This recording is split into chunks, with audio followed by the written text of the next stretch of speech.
ముఖ్యంగా పార్లమెంట్లో ఈ నెల 16వ తేదీన కేంద్ర ప్రభుత్వం 3 బిల్లులు ప్రవేశపెట్టడం జరిగింది. माननीय अध्यक्ष जी, सदन की कार्यवाही को पूरा देश देख रहा है। అయితే దేశవ్యాప్తంగా చర్చ ప్రతిపక్షం అదేవిధంగా అధికార పార్టీ వర్గాలు ఒకరిపై ఒకరు మహిళా వ్యతిరేకం చెప్పేసి దుమ్మెత్తుకొని పోస్తున్నారు. ఆంబోతుల కొట్లాట మధ్య లేగదూడ నలిగిపోయినట్టు ఓబీసీల రిజర్వేషన్ అనేది మరుగున పడడం జరిగింది. ఆల్రెడీ రిజర్వేషన్ ఉన్నటువంటి వర్గాలకు మాత్రమే మహిళా రిజర్వేషన్ వస్తుంది, లేనట్టయితే అది రాదు. కేంద్ర పాలిత ప్రాంతంలో 35 సీట్ల నుంచి 50 సీట్ల వరకు పెంచుతున్నామని చెప్పి తెలియజేయడం జరిగింది. 131 రాజ్యాంగ సవరణ ముఖ్యంగా 2027వ సెన్సస్తో సంబంధం లేకుండా ఉమెన్ రిజర్వేషన్ పేరిట మీరు స్థానాలు పెంచి ప్రజల మీద భారాన్ని మోపడం కరెక్ట్ కాదు.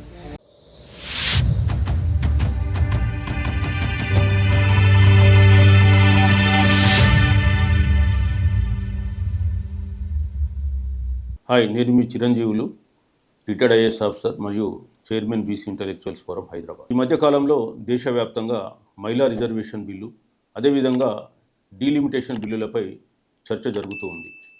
ముఖ్యంగా పార్లమెంట్లో ఈ నెల 16వ తేదీన కేంద్ర ప్రభుత్వం 3 బిల్లులు ప్రవేశపెట్టడం జరిగింది. ఒకటి 131 రాజ్యాంగ సవరణ బిల్లు.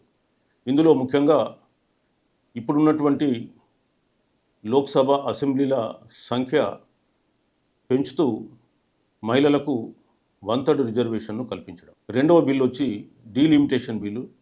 ముఖ్యంగా నియోజకవర్గాల పునర్విభజన చేసేటువంటి బిల్లు. ఒక స్వతంత్ర కమిషన్ ఏర్పాటు చేసి వాటి ద్వారా నియోజకవర్గాల పునర్విభజన చేయడం.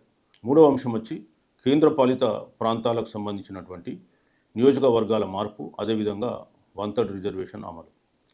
ఈ 3 బిల్లుల్ని మనం పరిశీలించినట్టయితే కేంద్ర ప్రభుత్వం ఇప్పటికే 2023 సెప్టెంబర్లో మహిళా రిజర్వేషన్కు సంబంధించి ఒక చట్టం చేయడం జరిగింది 106వ రాజ్యాంగ సవరణ ద్వారా.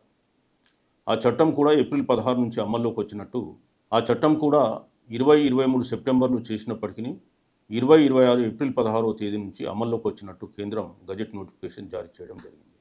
అయితే పార్లమెంట్లో ఈ సవరణలపై ఓటింగ్ జరిపినప్పుడు ఓటింగ్కు అనుకూలంగా పార్లమెంట్లో ఈ 131 రాజ్యాంగ సవరణ బిల్లుపై చర్చ జరిపినప్పుడు ఓటింగ్కు అవసరమైనటువంటి మెజార్టీ 352 మంది సభ్యులు కాగా వచ్చింది 295 మంది. అందువల్ల ఈ బిల్లు వీగిపోవడం జరిగింది. కానీ అయితే మిగతా 2 బిల్లుల్ని కూడా కేంద్ర ప్రభుత్వం ఉపసంహరించుకుంది. మరి ఈ తరుణంలో ప్రధాన ప్రతిపక్షం అదేవిధంగా అధికార పార్టీ వర్గాలు ఒకరిపై ఒకరు మహిళా వ్యతిరేకం చెప్పేసి దుమ్మెత్తుకొని పోస్తూ ఉన్నారు. ఈ దుమ్మెత్తుకొని పోస్తున్నటువంటి ప్రక్రియలో ఆంబోతుల పొట్లాట మధ్య లేగదూడ నలిగిపోయినట్టు ఓబీసీల రిజర్వేషన్ అనేది మరుగున పడడం జరిగింది. వాస్తవానికి మహిళా రిజర్వేషన్ను ఎవరు కాదనడం లేదు. కానీ ఓబీసీ మహిళలకు రిజర్వేషన్లు ఎందుకు లేవనేటువంటి ప్రశ్న ఇక్కడ ఆవిర్భవిస్తుంది. మహిళా రిజర్వేషన్ బిల్లును చూసినట్టయితే, మహిళా రిజర్వేషన్ చట్టాన్ని మనం చూసినట్టయితే ఇది హారిజాంటల్ రిజర్వేషన్ మాత్రమే మహిళలకు ప్రొవైడ్ చేయడం జరిగింది. ఆల్రెడీ రిజర్వేషన్ ఉన్నటువంటి వర్గాలకు మాత్రమే మహిళా రిజర్వేషన్ వస్తుంది, లేనట్టయితే అది రాదు. మరి ఈరోజు చట్టసభల్లో ఎస్సీ ఎస్టీలకు వారి జనాభా దామాషా ప్రకారం రిజర్వేషన్ ఉంది కాబట్టి వారి మహిళలకు రిజర్వేషన్ వస్తుంది. జనరల్ మహిళల్లో రిజర్వేషన్ వస్తుంది. మరి ఓబీసీలకు చట్టసభల్లో రిజర్వేషన్ లేదు కాబట్టి ఓబీసీ మహిళలకు రిజర్వేషన్ రావడం లేదు. ముఖ్యంగా ప్రతిపక్షాలు ఏం వాదిస్తున్నాయంటే మహిళా రిజర్వేషన్కు డీలిమిటేషన్కు ఎలాంటి సంబంధం లేదు. ముఖ్యంగా ఈ 131 రాజ్యాంగ సవరణ బిల్లులో కేంద్రం లోక్సభ స్థానాలను 850 వరకు పెంచుతున్నట్టుగా తెలియజేయడం జరిగింది. అవి ఎన్నుకోబడినటువంటి ప్రజాప్రతినిధులతో నింపబడతాయని చెప్పి తెలియజేయడం జరిగింది. కానీ అందులో అన్ని రాష్ట్రాలకు సమానంగా 50% పెంచుతామనేటువంటి నిబంధన ఎక్కడ కూడా పొందుపరచలేదు. కేవలం వారు ఓరల్గా చెప్తూ ఉన్నారు.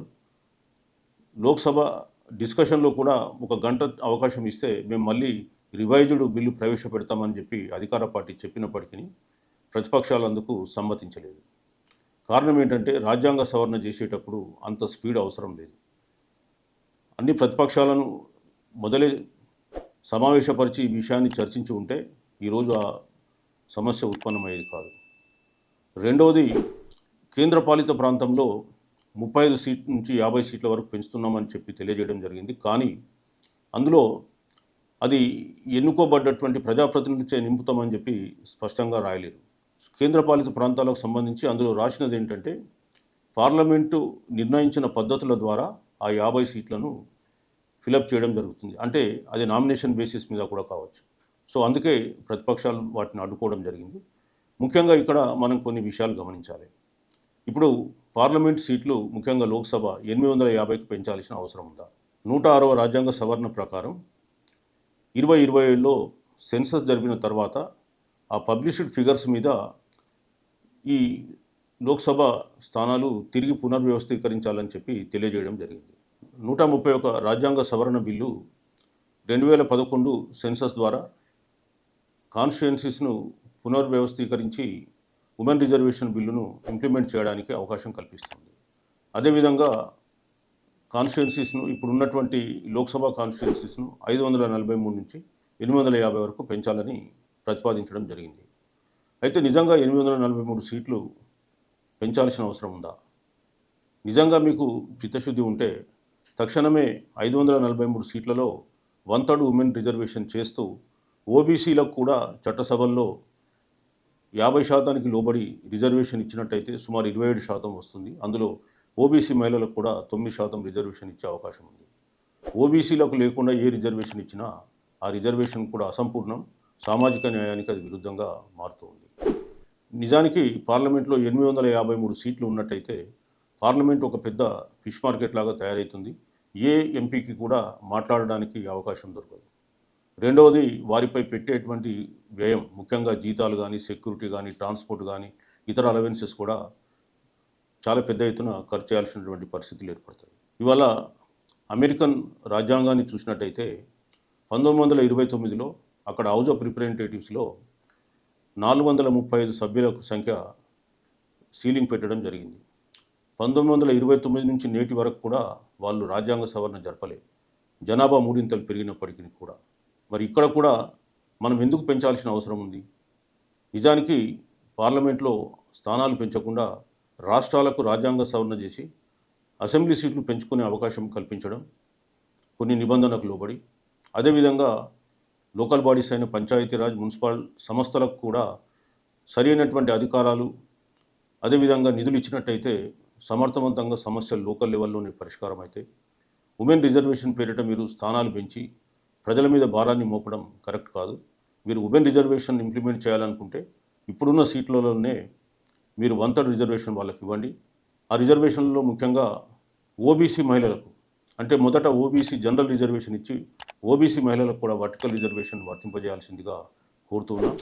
అలాగే రాబోయే 25 సంవత్సరాల వరకు కూడా మరొకసారి పార్లమెంట్ స్థానాలు పెంచకుండా సీలింగ్ పెట్టాలని చెప్పి కోరుతున్నాం. ఎందుకంటే 1976 42వ రాజ్యాంగ సవరణ ద్వారా ఏదైతే 543 లోక్సభ సీట్లకు సీలింగ్ ఉందో అదే సీలింగ్ను 2047 వరకు కూడా కంటిన్యూ చేయాల్సిందిగా కోరుతున్నాం.